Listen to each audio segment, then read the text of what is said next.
बजार को गले लोड़ा खाली धन ब्रह्म ज्ञान किणीबाको लोड़ा खाली मन। कौन कहया तो कौन कौन ज्ञान किछि जीवन आपण जेते समय कहले कौन आगु आस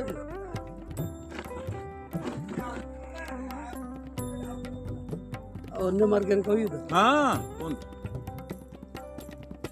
भगवान कलिकी अवतार होई संसार को आसी यही संसार जो अनित्य अन्याचार दुराचार रक्षा करने भगवान संसार को कलिकी अवतार होई आसीबे ओ भली आसीबे महिरे चालीबे चिन्हा न पड़ीबे मंत पुरुष से हो निश्चय ब्रह्म मुनि अवतार होई अटंती नंद तनई अटंती नंद तनई रामचंद्र अटंती नंद तनई से आसी धरा पृष्ठ को उच्छ्वास करिवे मही ओ भली आसीबे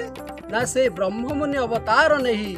अटंती नंद तनई रूप नंदरंगर तनई रूप से प्रभु धरा पृष्ठ को आसी अवतार नहीं मही की उच्छ्वास करिवे। मनुष्य किछि जानिबा पाई बुझिबा पाई किछि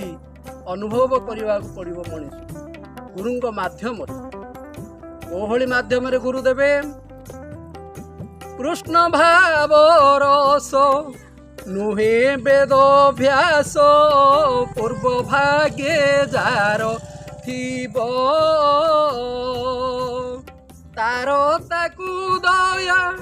झड़ी दिसे काया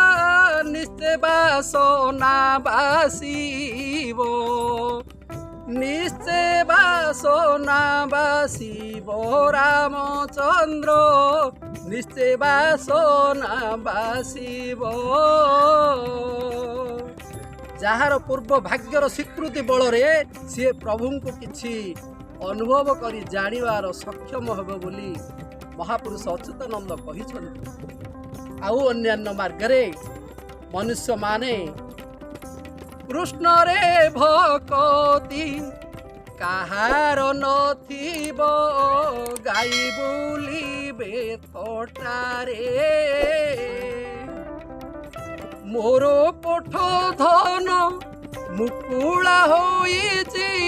अंध पासे दीप लग भगवान को पाइबार ज्ञान गुरुदेव कहिछन्ति किंतु मनुष्य अंध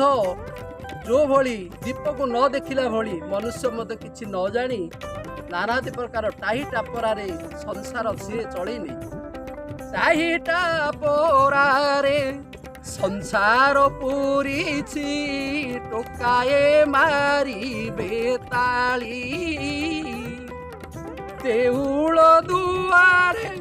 कंटा बाड़ पोती बोलिबे नगढ़ा माली। महापुरुष अच्युतानंद तांकर मालिका शास्त्र टिके पदुटे वर्तमान जो समय आसुची से समय रे देउल दुआरे कंटा बाड़पति बोलिबे नगढ़ा माली ए भितर को आ देउल भितर को आसवा ना बाहर थी कौटे क्या करते करे भितर को प्रवेश ना कंटा बाड़ बोलिबार जिनस आज सबुआड़े ग्रिल लगिगला एति कही मु आपण मानू किछिटा भूल रास्ता रे कहिदेले मते क्षमा प्रार्थना करिवे। आज्ञा परिचय मोर नाम